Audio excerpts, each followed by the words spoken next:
उत्तराखंड देख रहे हैं आप। लोकमंच न्यूज में आपका स्वागत है। मैं हूं आपके साथ सुरभि राजपूत। बुलेटिन की शुरुआत करते हैं। अब उत्तराखंड में 1 जुलाई से चारधाम यात्रा का आगाज होने जा रहा है, लेकिन सिखों के पवित्र तीर्थ स्थल हेमकुंड साहिब के कपाट खुलने में संशय बना हुआ है। प्रदेश में एक हेमकुंड साहिब मैनेजमेंट ट्रस्ट भी अब जल्द ही यात्रा शुरू करने के पक्ष में नहीं दिखाई दे रहा। इसके चलते अब अगस्त महीने में हेमकुंड साहिब की यात्रा शुरू हो पाएगी या फिर नहीं हो पाएगी यात्रा शुरू, अभी कुछ कहा नहीं जा सकता है। फिलहाल 1 जुलाई से चारधाम यात्रा का आगाज होने जा रहा है, लेकिन सिखों के प्रमुख धाम हेमकुंड साहिब मैनेजमेंट ट्रस्ट भी उत्तराखंड सरकार द्वारा नई गाइडलाइन जारी होने के बाद ही कुछ कहने की बात को कह रहा है। आपको बता दें कि अभी सरकार ने चारधाम यात्रा के धामों में स्थानीय उन्हीं जिलों में श्रद्धालुओं के लिए दर्शन करने की इजाजत दी जिन जिलों में धाम स्थापित है।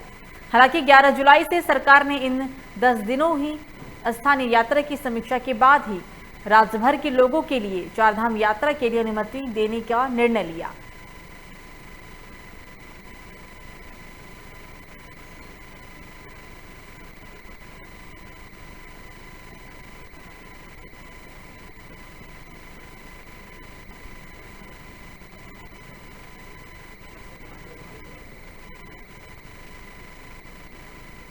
तो इस बीच नैनीताल से एक बड़ी खबर सामने आ रही है। हाईकोर्ट ने चारधाम यात्रा पर लगाई रोक। अगली सुनवाई 7 जुलाई को होगी।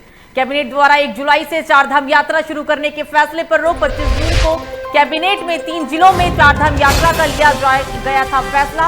कोरोना संक्रमण को देखते हुए हाईकोर्ट ने लगाई है रोक। इस वक्त की बड़ी खबर नैनीताल से आपकी टीवी स्क्रीन पर। हाईकोर्ट ने चारधाम यात्रा की सुनवाई पर रोक लगा दी है। अगली सुनवाई तक रोक लगाई गई है। कैबिनेट द्वारा 1 जुलाई से चारधाम यात्रा शुरू करने का फैसला लिया गया था, लेकिन अब इस फैसले पर रोक लगा दिया गया। 25 जून को कैबिनेट की बैठक में 3 जिलों के लिए चारधाम यात्रा का फैसला लिया गया था। कोरोना संक्रमण को देखते हुए हाईकोर्ट ने लगाई रोक।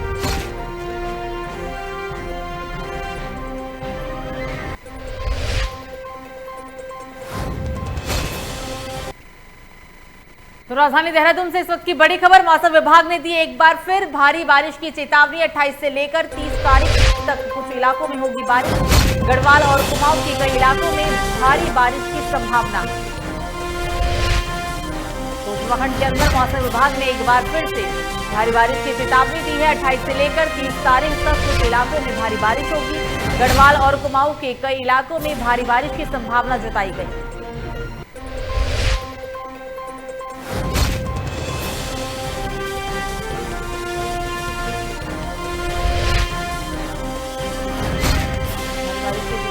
बताई गई है 28 से लेकर 30 तारीख तक कुछ इलाकों में भारी बारिश की संभावना जताई गई। गढ़वाल और कुमाऊं के कई इलाकों में भारी बारिश की संभावना जताई गई। मौसम विभाग ने एक बार फिर से चेतावनी जारी की है। 28 से लेकर 30 तारीख तक कुछ इलाकों में काफी बारिश हो सकती है। खासकर कुमाऊं और गढ़वाल को लेकर भारी बारिश की संभावना जताई गई है।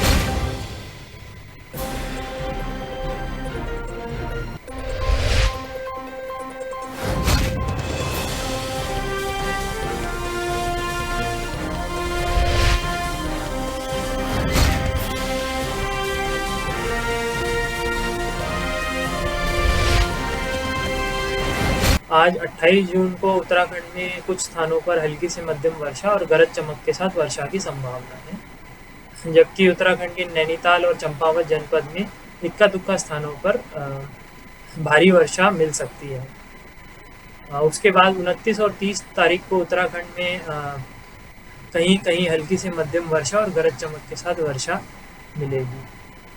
30 तारीख के बाद से उत्तराखंड में वर्षण में वृद्धि की संभावना है। उत्तराखंड में फिर 1 तारीख को अनेक जबकि 2 तारीख को अधिकांश स्थानों पर हल्की से मध्यम वर्षा मिलने की संभावना है। 1 तारीख को उत्तराखंड के पिथौरागढ़, बागेश्वर, नैनीताल या चमोली जनपद है, वहां पर भारी वर्षा मिलने की संभावना है। तो हल्द्वानी में सुबह से हो रही मूसलाधार बारिश से नगर निगम की दावों की पोल खुल गई है। महज 1.5 घंटे की बारिश से शहर की सड़कों में भारी जलभराव हो गया। जलभराव से पैदल चलने और वाहन चलाने वाले लोगों को काफी दिक्कतों का सामना भी करना पड़ रहा है। इससे पहले नगर निगम ने शहर की चौक नालियों को साफ करने और जलभराव से निपटने के लिए पुख्ता इंतजाम का दावा भी किया गया था, लेकिन आज मानसून के दौरान हुई केवल 1.5 घंटे की बारिश ने नगर निगम के तमाम दावों को खोखला साबित कर दिया। मुखानी, लालगाट और बरेली रोड पर भारी जलभराव हुआ। कई जगह पानी लोगों के घरों तक घुस गया।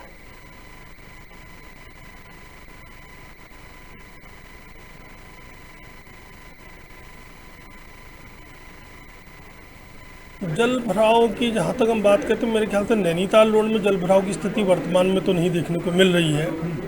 अत्यधिक वर्षा अगर हो जाएगी तो जल भराव होता ही है। ड्रेनेज लेकिन सिस्टम की भी दरकार है शहर को, तो एक अच्छा ड्रेनेज सिस्टम भी वर्तमान में उसकी कार्य योजना वर्तमान में चल रही है। इरिगेशन डिपार्टमेंट इसको बना रहा है, कंसल्टेंट भी अपॉइंट हो चुका है और हल्द्वानी प्रमुखता से इस ड्रेनेज सिस्टम के प्लान में लिया गया है।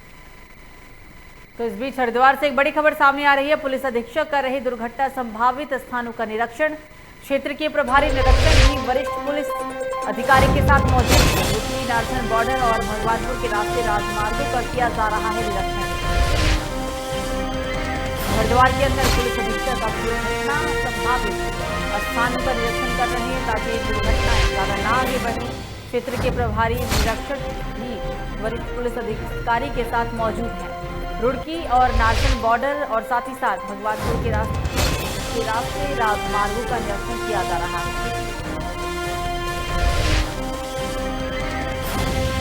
तो हरिद्वार से इस वक्त की बड़ी खबर आपकी टीवी स्क्रीन पर। पुलिस अधीक्षक कर रहे हैं दुर्घटना संभावित स्थानों का निरीक्षण। क्षेत्र के प्रभावी निरीक्षण भी वरिष्ठ पुलिस अधिकारी के साथ मौजूद है। रुड़की नारसन बॉर्डर और भगवानपुर के रास्ते राजमार्गों का निरीक्षण किया जा रहा है।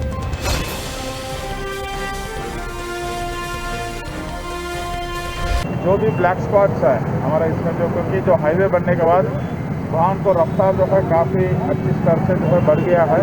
इसमें जो कहाँ का इलीगल कट्स है या कोई रोड इंजीनियरिंग में कमी, इसमें एक्सीडेंट्स का एक बढ़ोतरी हुआ है, उसका रोकथाम है। तो हमारे डिस्ट्रिक्ट महोदय के आदेश है कि सभी निरीक्षण करके इसका जो भी उचित कार्रवाई करके कम करने का, उसी क्रम में अभी हम लोग सभी अधिकारी एक साथ होकर हम निरीक्षण कर रहे हैं। इसमें कुछ सुझाव हम रख रहे हैं, जैसे पब्लिक का कॉपरेशन मांगना, कुछ तरह पर बैरिकेड का कंसेप्ट करना, CCTV लगाना, उस अनुसार कार्रवाई करके एक्सीडेंट का कम करने का पूरा प्रयास करें।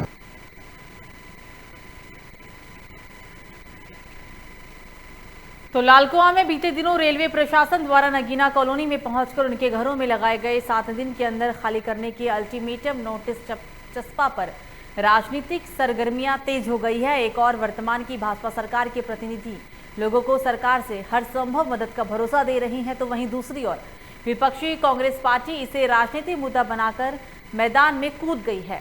राजनीतिक दल के नेता भी कोई मौका छोड़ना नहीं चाह रहे हैं। इसी के चलते ही नेताओं ने धीरे धीरे कॉलोनी में आना जाना भी शुरू कर दिया और लोगों को हर समय साथ रहने का भरोसा भी दे रहे हैं। इस दौरान पूर्व कैबिनेट मंत्री हरिश्चंद्र दुर्गापाल ने कहा है कि रेलवे का उत्पीड़न किसी भी रूप में बर्दाश्त नहीं किया जाएगा। उन्होंने ये भी कहा कि लोगों की भूमि बचाने के लिए कांग्रेस पार्टी हर तरह से उनके साथ है।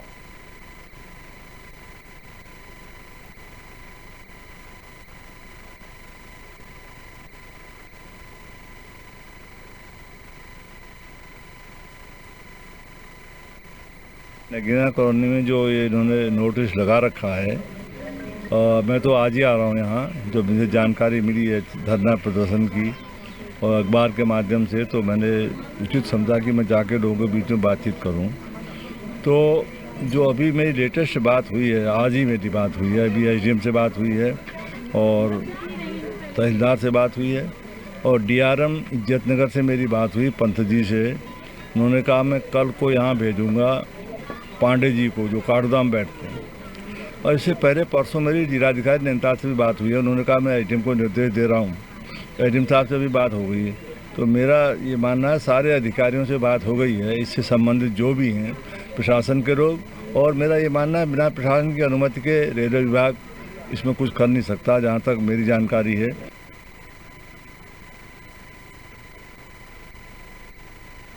तो जिलाधिकारी डॉक्टर विजय कुमार जोगदंडे ने रविवार को अपने भ्रमण निरीक्षण कार्यक्रम जारी रखते हुए देर रात्रि ग्राम सभा असगढ़ पहुंचे, जहां उन्होंने उपस्थित अधिकारी ग्रामीण की मौजूदगी में लालटेन के सहारे विकास कार्यों का निरीक्षण किया। हालांकि ग्रामीण जिलाधिकारी को अपने मध्य पाकर उत्साहित हुए और जिलाधिकारी का पुष्पगुच्छ के साथ जोरदार स्वागत भी किया गया। जिलाधिकारी ने गांव में हुए बेहतर कार्य पर ग्रामीणों की तारीफ करते हुए कहा है कि अन्य गांव में ग्रामीणों को भी इसी तरह विकास कार्यों में अपनी सहभागिता बनाए रखना चाहिए। जिलाधिकारी ने बैठक कर ग्रामीणों की समस्या सुनी और निस्तारण करने के लिए अधिकारियों को कुछ जरूरी दिशा निर्देश भी दिए।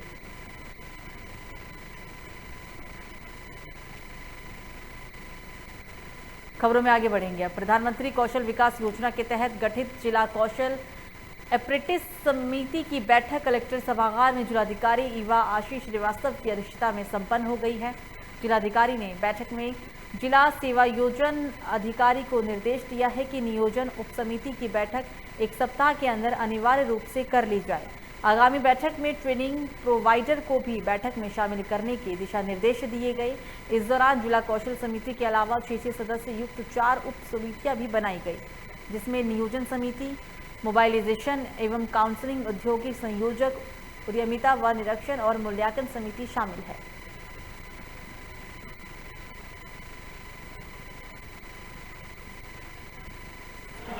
उसमें इस कमेटी का प्रावधान रखा गया है।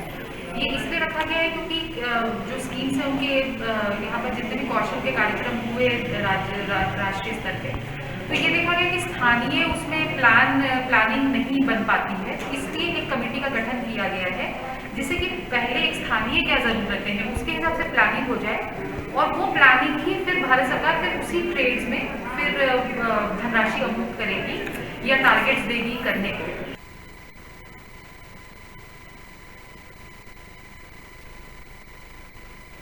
तो वहीं टिहरी के प्रतापनगर में संत निरंकारी मिशन की तरफ से ग्राम माजफ में स्वास्थ्य कैंप लगाकर स्थानीय ग्रामीण स्वास्थ्य जांच कराने के लिए पहुंचे और उनको निःशुल्क दवाइयां भी दी गई। इस अवसर पर मिशन के ज्ञान प्रचारक महादेव कुंडियाल ने कहा है कि कोरोना संक्रमण की वजह से पूरा विश्व पीड़ित है, इसलिए मिशन के तहत ही ग्रामीण क्षेत्रों में या फिर शहरी क्षेत्रों में दवाइयाँ वितरण की जा रही है। स्थानीय नागरिक देव सिंह पवार ने कहा है कि मिशन में पहली बार प्रतापनगर क्षेत्र में दवाइयों का कैंप लगाया गया, जिससे कोरोना संक्रमण जैसी बीमारी से निजात मिल सके। उन्होंने मिशन का भी बहुत बहुत धन्यवाद किया।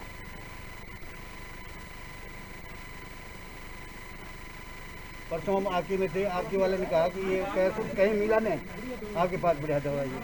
तो हमारे पास दवाई भी है और दुआ भी है, तो दोनों चीज़ काम कर रही है। सदगुरु की दुआ भी काम कर रही है और दवाई भी काम कर रही है। पीछे से हमको रिस्पॉन्स भी अच्छा मिल रहा है। जब मैं पूछ रहा हूँ क्या क्या स्थिति है, तो कह रहा था बहुत बढ़िया है, बहुत आनंद आ रहा है। तो ये दूर दराज क्षेत्र में जो है हम गांव जाए, ये पहली बार हो रहा है। मैं तो कह रहा हूँ मेरी 60-70 साल की उम्र है, ये पहली बार मिशन जो है इस प्रकार का जो है, मिशन तो हर जगह काम करता है, तो प्रतापनगर क्षेत्र में जो है पहली बार इस प्रकार का काम हो रहा है।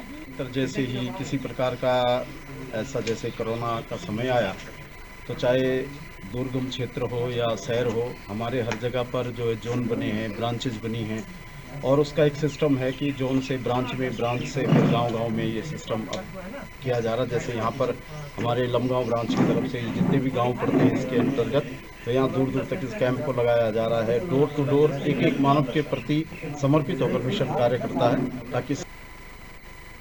तो वहीं तहसील विकासनगर क्षेत्र में लचर बिजली आपूर्ति व्यवस्था के खिलाफ कांग्रेस पार्टी ने मोर्चा खोला है। जिला कांग्रेस कमेटी के अध्यक्ष संजय किशोर के साथ कार्यकर्ताओं ने मिलकर अधिशासी अभियंता कार्यालय के खिलाफ विरोध प्रदर्शन कर जोरदार नारेबाजी भी की। संजय किशोर ने कहा है कि क्षेत्र में बेतहाशा हो रही विद्युत कटौती से आमजन को काफ़ी दिक्कतों का सामना करना पड़ रहा है। विद्युत विभाग विकासनगर अपनी जिम्मेदारियों का निर्वाह नहीं कर रहा है। कांग्रेसी कार्यकर्ता जैसे अधिशासी अभियंता कार्यालय पहुंचे, लेकिन कोई भी वहां समक्ष अधिकारी नहीं था। मौके पर उपस्थित न होने पर कार्यकर्ताओं में काफ़ी रोष भी देखने को मिला।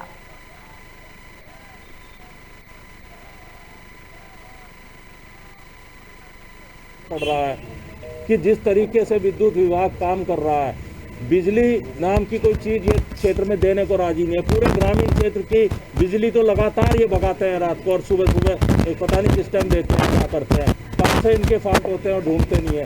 और कल तो इन्होंने इतना बुरा हाल कर दिया कि पूरे क्षेत्र में पूरे पछुआ दून के अंदर ही बिजली गायब कर दी। लोगों के पास पीने तक का पानी लोगों को नसीब नहीं हुआ। रात को 8 बजे 11 बजे बिजली आ रही है, उसके बाद सुबह को फिर जा रही है। तो क्या व्यवस्था है? रोज सरकार बिजली की दरें बढ़ा रही है, लेकिन उसके बाद भी व्यवस्थाएं बिल्कुल चौपट हो रखी हैं। तो उधम सिंह नगर के कप्तान ने आदेशों के बाद नशे के विरुद्ध अभियान चलाया और पुलिस लगातार नशे के खिलाफ कार्रवाई भी कर रही है, लेकिन नशे की कारोबारी थमने का नाम नहीं ले रही हैं। इसी के चलते ही नशे के विरुद्ध मुहिम के तहत जसपुर पुलिस ने नशा जागरूकता अभियान भी चलाया, जिसमें जसपुर स्थित दुल्हन पैलेस में स्थानीय जनप्रतिनिधियों के साथ एक बैठक की गई, जिसमें नशे से युवा वर्ग को कैसे बचाया जाए और नशे के कारोबारियों पर कैसे रोकथाम की जाए, इसकी चर्चा हुई। लोगों को जागरूक भी किया गया। एसआई अधिकारी ने कहा है कि लगातार नशे के खिलाफ प्रचार प्रसार भी किया जा रहा है और कार्रवाई भी की जा रही है। पीछे भी स्मैक बेचने वाले लोगों पर कार्रवाई की गई थी। उन्होंने ये भी कहा कि जनता पूरा सहयोग भी कर रही है इसमें। पुलिस भी यही चाहती है कि जसपुर से नशे का कारोबार पूरी तरीके से खत्म हो। इसके संबंध में हमारे यहाँ काफ़ी प्रचार प्रसार भी किया जा रहा है, उसके साथ साथ में रोकथाम की कार्रवाई भी की जा रही है। और इससे पूर्व 10-15 दिन पहले हमने कम से कम ड्रग्स इसके स्मैक के 4-5 केस पकड़े हैं और अभी भी हमारी टीम सक्रिय है। हम ही चाहते हैं जसपुर से कैसे भी नहीं ड्रग्स का जो यहाँ चल रहा है कारोबार, जो भी है, जो बैड एलिमेंट्स हैं उनको रोकथाम करनी है और लगातार इसमें कार्रवाई चल रही है। जनता द्वारा ठीक सहयोग दिया जा रहा है। मुझे हर हमेशा इन्हें सूचनाएं देते हैं, जो भी सूचना देते हैं उनकी सूचना पर हम जाते हैं और जो भी उचित कार्रवाई होती है वो अमल में लाते हैं। तो हरिद्वार जिले में कभी गन्ने की किसानों की खुशहाली का राज माना जाता था, लेकिन फिलहाल किसान इससे तौबा करने के मूड में है। वजह यह है कि पिछले 4 साल से गन्ने का भाव जोगातियों है, जबकि इस अवधि में डीजल, खाद, कीटनाशक के अलावा गन्ने की खेती पर लगने वाली लागत 2 से 3 गुना बढ़ चुकी है। हरिद्वार देहात में कुछ साल पहले तक स्थानीय किसान गन्ने की फसल से बढ़िया मुनाफा कमाते थे, लिहाजा क्षेत्र में 3/4 जमीन पर गन्ना उगाया भी जाता था। पर पिछले साल में ही स्थिति बिल्कुल बदल गई। अब गन्ना भी किसानों को खुशहाली नहीं दे पा रहा। तो गन्ने की खेती से अब हरिद्वार के किसान परेशान हैं, क्योंकि गन्ने की खेती अब किसानों को बहुत ही ज़्यादा महंगी पड़ती है। कभी गन्ने को किसानों की खुशहाली का राज माना जाता था, लेकिन फिलहाल किसान अब इससे यहाँ तौबा करते हुए नजर आ रही हैं। वजह यह है कि पिछले 4 साल से गन्ने का भाव जो का त्यों है, जबकि इस अवधि में डीजल, खाद, कीटनाशक के अलावा गन्ने की खेती पर लगने वाली लागत 2 से 3 गुना बढ़ गई।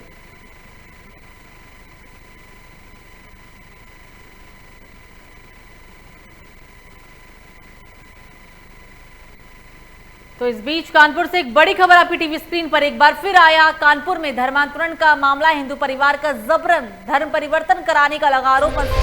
मुस्लिम बहुल्य क्षेत्र में अकेले हिंदू परिवार को किया जा रहा था प्रताड़ित। पीड़ित परिवार न्याय की गुहार लेकर डीसीपी के पास पहुंचा।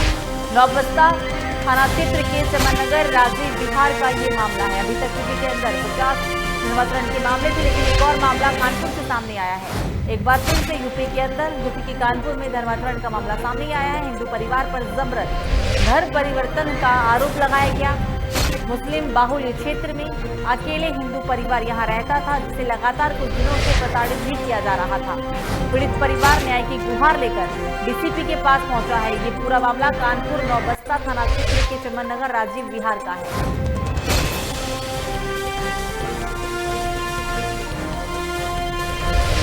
और मामला कानपुर से अपनी स्क्रीन पर कुल अभी तक धर्मांतरण के 50 मामले थे, लेकिन एक और मामला कानपुर से सामने आ चुका है।